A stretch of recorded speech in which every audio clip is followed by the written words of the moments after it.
On March 23, 1998, a 23-year-old woman named Lynn Bradley boarded the cruise ship Rhapsody of the Seas with her parents, Ron and Iva, and her younger brother Brad.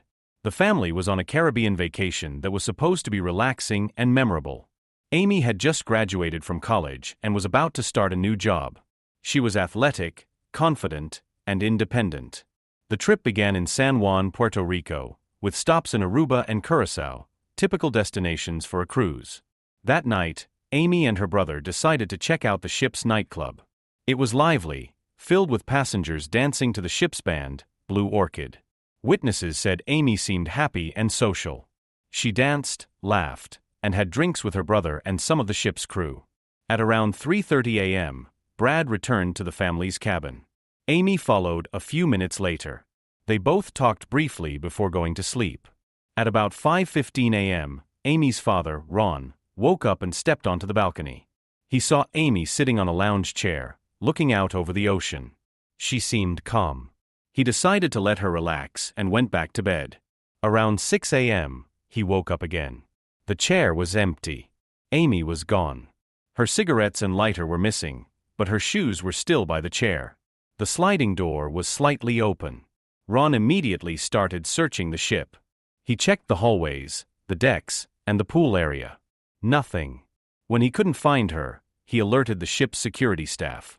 But the family later said security was slow to react.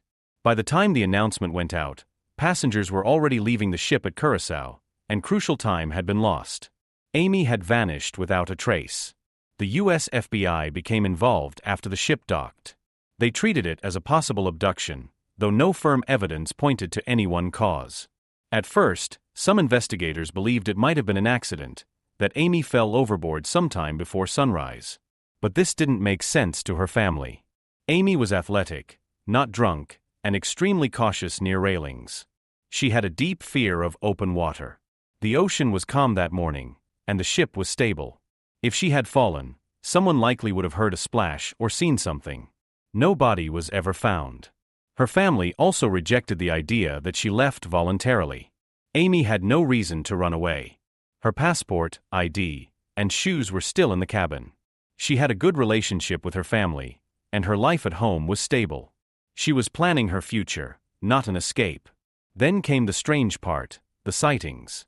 Within days of her disappearance, a taxi driver in Curacao claimed a woman matching Amy's description approached his car early that morning, asking for help to make a phone call. Before he could respond, two men appeared and took her away. The story couldn't be verified, but it was the first of several chilling reports. Months later, a U.S. Navy petty officer claimed he saw a woman in a Curacao brothel who grabbed his arm and said, "My name is Amy Bradley. Please help me." He was escorted out before he could react. When authorities followed up, the brothel had mysteriously burned down. In 2005, another disturbing lead appeared. Investigators found a photo on a Caribbean escort website showing a woman with a strong resemblance to Amy. The tattoos matched: a Tasmanian devil spinning a basketball on her shoulder, a sun on her lower back, a gecko on her navel, and a Chinese symbol on her ankle.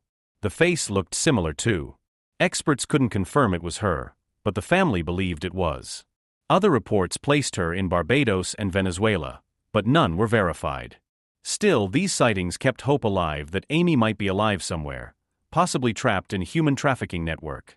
One detail that continued to raise suspicion involved a member of the ship's band, a man known as Alistair Yellow Douglas. Several passengers said they saw Amy with him early that morning near the ship's bar. He told investigators he last saw her around 1 a.m., hours earlier. The timelines didn't match. He denied any involvement, and no evidence tied him directly to her disappearance, but the inconsistency lingered. The family criticized the cruise line heavily. They said the ship's staff failed to properly secure the vessel or warn other passengers. They allowed people to disembark before any real search began. Royal Caribbean denied wrongdoing, stating that all procedures were followed.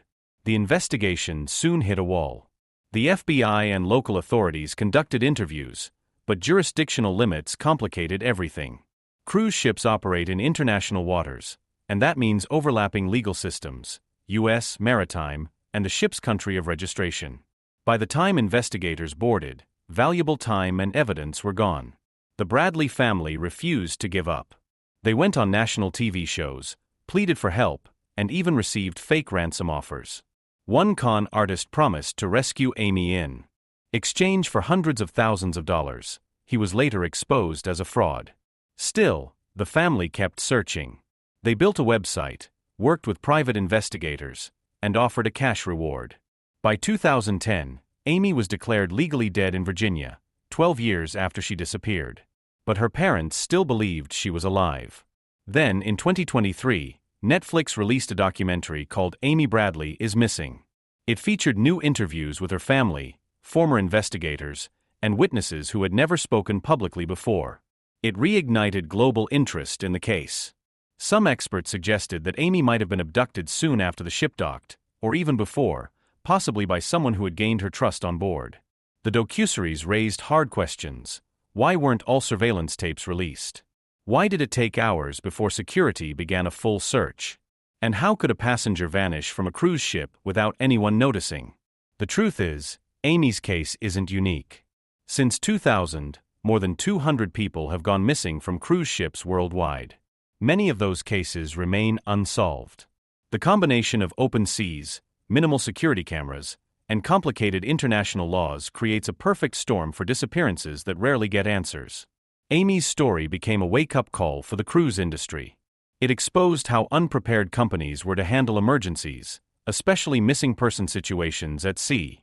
It also fueled ongoing debates about passenger safety and accountability on international waters. More than 2 decades later, the case remains open.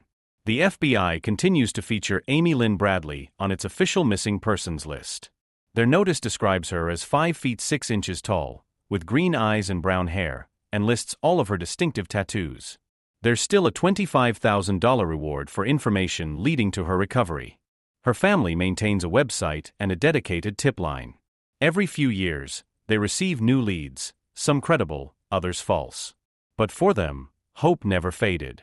Theories continue to circulate online. Some believe Amy was targeted by traffickers who operated in cruise ports. Others think someone from the ship's staff might have lured her into danger. A smaller number still hold on to the idea of an accident, though evidence for that remains thin. Despite countless investigations, interviews, and documentaries, the truth about what happened to Amy remains unknown. No one has ever been charged. No verified physical evidence has surfaced. What makes her case so haunting is how impossible it seems. A modern cruise ship carries thousands of passengers and crew members, with security cameras, records, and safety protocols. Yet a 23-year-old woman disappeared in the early morning hours without a single trace. Her parents, Ron and Iva, have spent years searching for answers. They've said publicly that until proven otherwise, they'll believe Amy is alive, somewhere out there, waiting to come home. For the rest of us, the disappearance of Amy Lynn Bradley remains one of the most baffling mysteries ever recorded at sea. A young woman celebrating life, family, and the future, gone within hours. No evidence, no closure, and no explanation that makes sense. The ship kept sailing that morning, its passengers unaware that a family's world had just shattered. And as the sun rose over the Caribbean, Amy Lynn Bradley became another name on the long list of people who went on vacation and never returned. Even now, more than 25 years later, her story continues to haunt those who hear it. It's a reminder that some mysteries don't fade, they drift, unanswered, across time and ocean.